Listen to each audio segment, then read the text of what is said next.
Hello, BeSA students, and welcome to this AWS Foundations video. In this first video, I'm going to explain you what is AWS Foundations. AWS Foundations is a collection of videos that are going to teach you the core services inside AWS.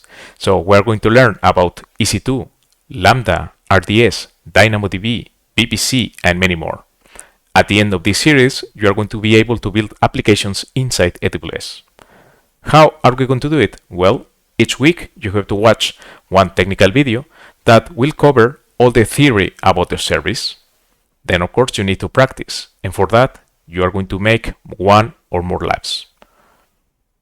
Of course we have to raise the bar, so we're going to set technical challenges that you have to implement on those same labs. Last but not least, there will be a quiz that is going to test your knowledge. The only thing that you need is to create a free Skill Builder AWS account. So you have to go to this page that is skillbuilder.aws, and you will find a page that looks like this. Just click on the create account. You will just need an email, and that's all.